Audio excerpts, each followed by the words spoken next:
Si Bantag, nasa si Bantag. Bantag is in the Cordilleras. We're closing on him. Na pinoprotection ng tribo niya ron. Malaki kasi ang Cordillera eh. And they have terrain advantage. So kung papasok ka doon, you have to come in hot. Kasi yung huli ng operation doon, I think 15, 20 years ago, parang 20 PNP na namatay eh. Nung may nahanap sila doon. So you have to come in hot. Basta ganyan. So yun ho yung major challenge natin doon.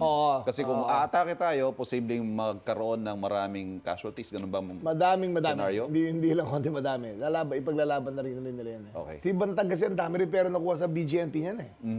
Parang, kung di ako nagkakamali kung ang meal allowance nila was 150 a day, 100 pesos a day sa kanya. Okay. 25,000 PDLs yan. So malaki-laki rin. Again, considerable resources. Kaya ho na-evade niya yung... Yes, but we will get him. Makukuha yan. Mga kapuso, unang buwan pa lang ng taon. Nako, kabi-kabila na ang mga issue ng bayan. Isa pa rin sa mahigpit natin tinututukan at binabantayan ang korupsyon sa flood control projects. Ang iba nating kababayan, tila naiinip na nga eh. Anong masasabi niyo sa mga issues sa bansa tulad ng flood control project? Kasi nahaluan ng politika. Tapos meron pang minority record ba yun? Report? Nakakagulo. So yung mga tao, siyempre lahat kami na nanonood, gusto namin ng yung magandang solution. Hindi yung nagpapayabangan. Parang nakakainis kasi syempre biro mo nagtatrabaho ka ng maayos tapos bilang yung pera mo na nakawin lang ng iba. Tapos ang masakit pa na dito, yung galit ka na pero wala tayong magawa. Eh, nakukulang lang ngayon. Yung mga small piece lang, wala yung big piece, wala. Okay naman, kanya lang, nakukulangan lang ako, dapat yan makulong ng lahat. Dapat yung mga perang ninakaw nila, yung nawala sa Paragaon Bayan, dapat maibalik nila yon, di ba? Kasi, pero mo, bilyon-bilyon ang nawawala sa atin, tapos naghihirap ang mga tao. At bukod po sa issue ng korupsyon sa mga flood control projects, may mga high-profile personalities pang pinaghahanap. Ngayong umaga po, yan ang pag-uusapan nating mga issue ng bayan.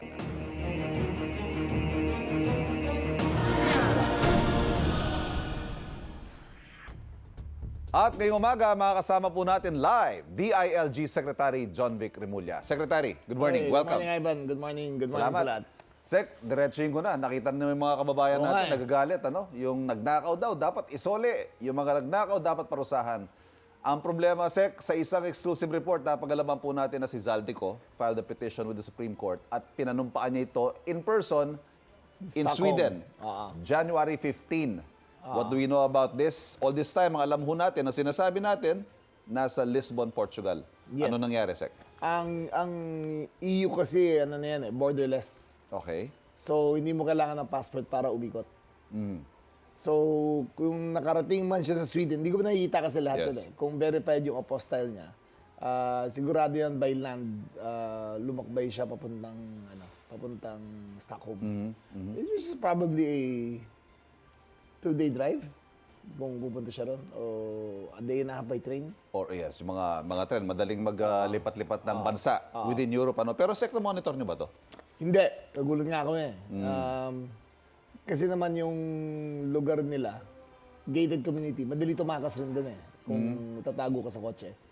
But nevertheless, ang Pangulo ang nagsabi na gagawa na siya ng hakbang para kausapin ng Pangulo ng Portugal para ma-resolve na to. Pero Sec, I need to ask this.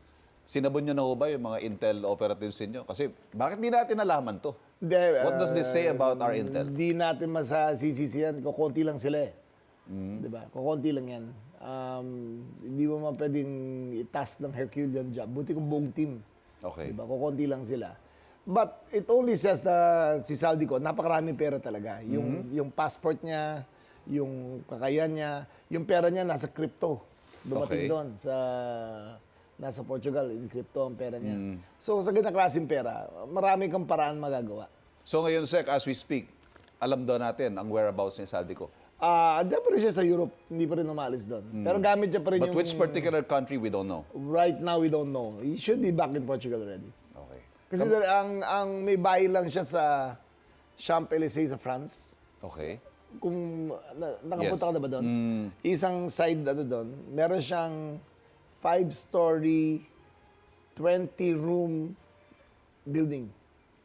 In France, in Paris. In gitna. Sa mismong epicenter ng Champs-Élysées, oh. doon mismo. Oh. Ibang Meron siya resort. ron. Meron siya sa Sotogrande, Spain. Meron siya sa south of France. Tapos meron siya sa Portugal. Okay. At ang passport niya, presumably ang ginagamit niya yung Portuguese Yung passport. Portuguese passport. Kasi cancel na yung Philippine passport. Hindi siya Kamakailan, Sek, sinabi niyo na nag-utos ang Pangulo na explore yung lahat na iba't ibang paraan para mapauwi si Saldico sa bansa.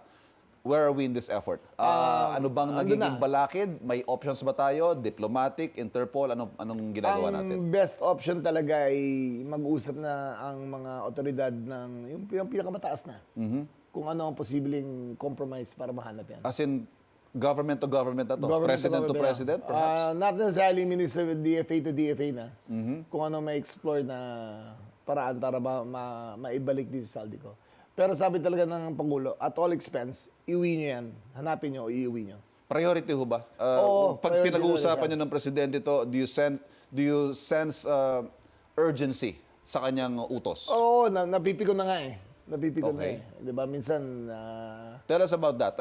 Napipikon to the point na sinisermo na ka na? Hindi naman. Hindi naman. there's one thing kay Presidente, hindi naninigaw yan. Okay, okay. Sabi na, hanapin nyo, yung lagi siyang very gentle eh. Yes. Hanapin nyo, siguraduhin nyo. Give me a report. Ganun lagi yung ano niya. May nabanggit ho kayong feelers. Sakali nga ho mag-reach out itong si Saldico, are you imposing conditions? Yes. Sorry ko muna yung $1 billion. $1 billion. Oo, $1 billion. Ilang bilyong piso ho yun? Sorry, mahina ako sa math, pero malaki yun. 60 billion. Okay. It is enough to build 100,000 homes para sa mga ISF ng Metro Manila. Kung isorry niya yan, mapapabahay natin lahat ng mga tao dito sa Metro Manila na walang bahay. But absent that, no deal. No deal. Sorry ko muna pera before we talk. Diba? Okay. Pero ang dating ho parang catch me if you can. Ha? Parang Hindi, ganun ho hindi. ang mensahe ni Saldico ngayon sa gobyerno eh. Hindi, parang cash me. Unahan sa pera to eh. Grabe ang pera talaga ng mga yan. Unbelievable. Sek, nabanggit ang mga kailangan mapauwi, may nakita ako sinasabi F4 daw eh. F4. After the popular young boy group nung araw, nandyan si Saldico. Next on the list, dating, ito, si Atong Ang. Ato ka.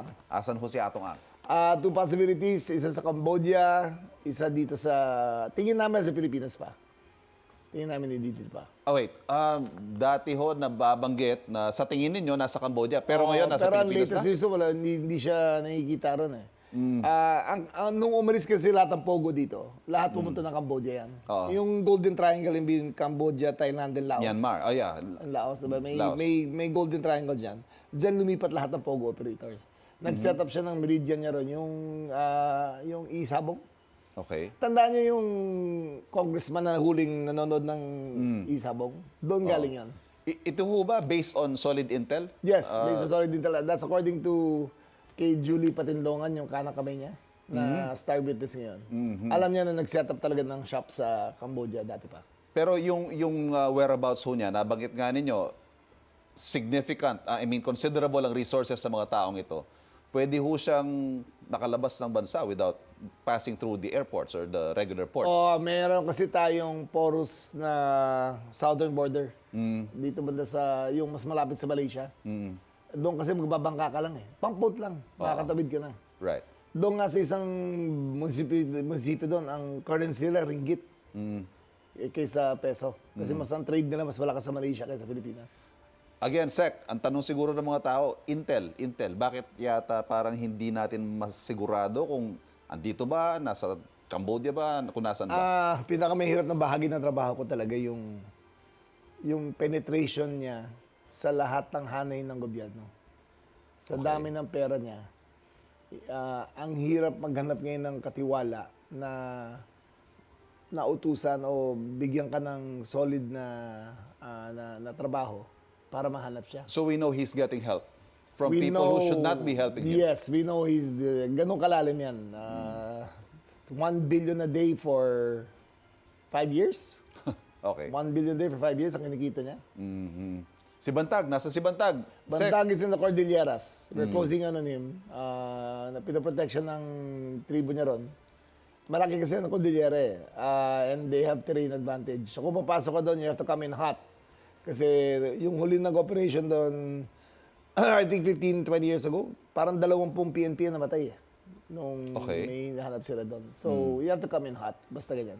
So yun ho yung major challenge natin doon. Oo. Kasi kung aatake tayo, posibleng magkaroon ng maraming casualties. Ganun ba? Madaming. Scenario? Hindi lang konti madami.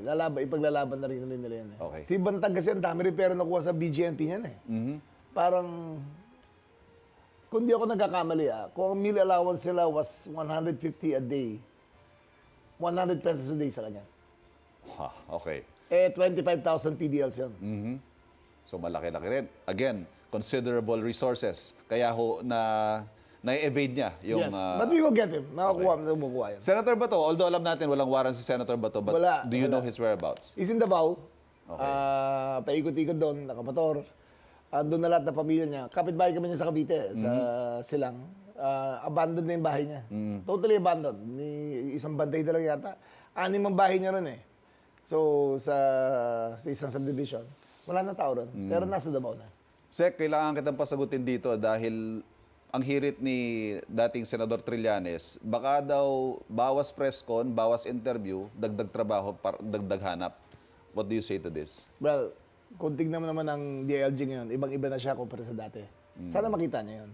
At saka, kung siya nga nagtatago dati, di ba? Alam niya kung gaano kahirap hanapin. Di ba? Alam niya yun. Tumulong na lang sana siya. Kung alam niya kung anong style na magtago. Kasi ako, never ako nagtago. Sa misis lang ako nagtago eh. pero kung alam niya kung paano magtago, di turuan niya kami kung paano talaga huliin yung mga nagtago. But again, Sek, ang sinasabi natin dito, it's not for lack of effort. Mahirap It's lang not talaga. for lack of effort. Naka-18 operations na kami laban kay Atong Ang. 18 in the last 20 days since na-issue yung warrant of arrest. Pinuntahan namin na lahat ng known whereabouts niya.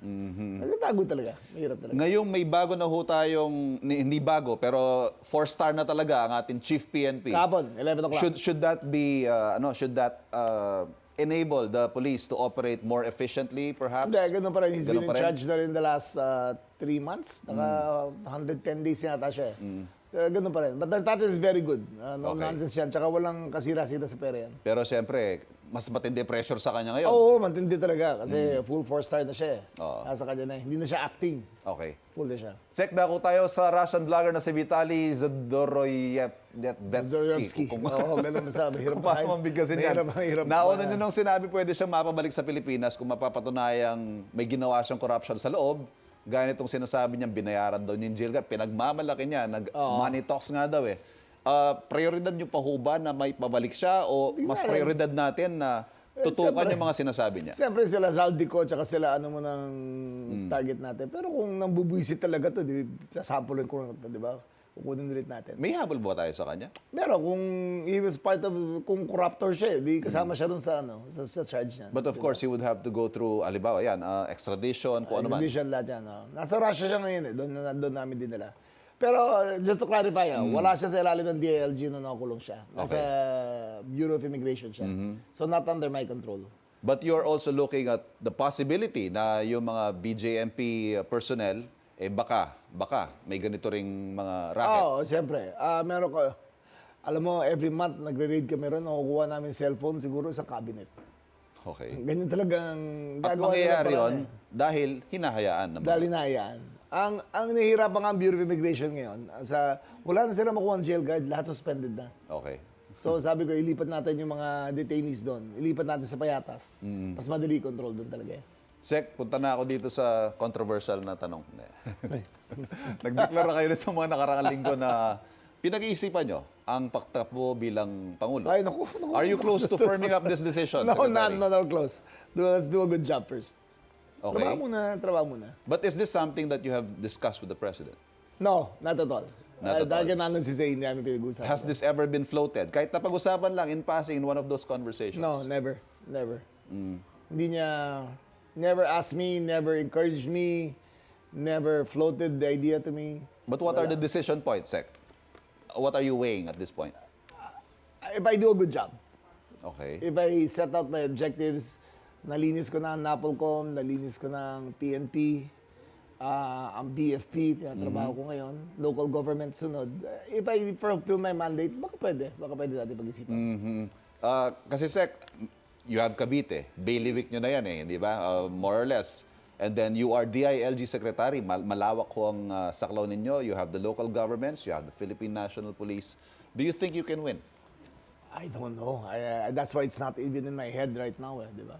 But, Pero pinag-iisipan nyo. pinag-isipan ko, kung sino man tumakbo, kailangan one-on-one.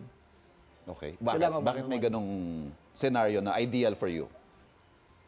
Ano to eh, battle of ideas to eh. Battle of conviction, battle of moral. Ang tanong dito, kanino ka ba, China o Pilipinas?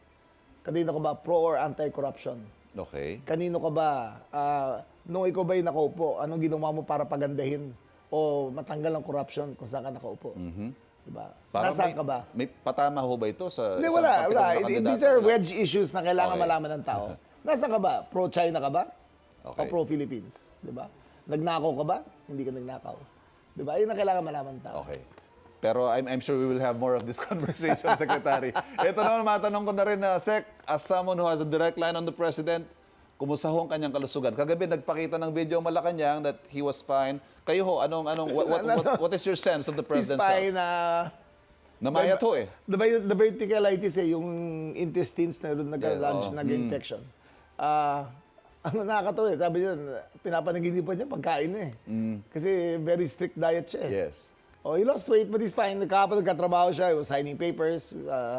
Ando lang siya, nag-OTC, nagtatest. Ngayong araw po, meron kayong ano ngayon? May meeting ba kayo? Meron kami dapat PNP Day pero si ES na lang yata pupunta. But Hindi ka din sa loob ng palasyo, wala naman siyang patawag na pulo today.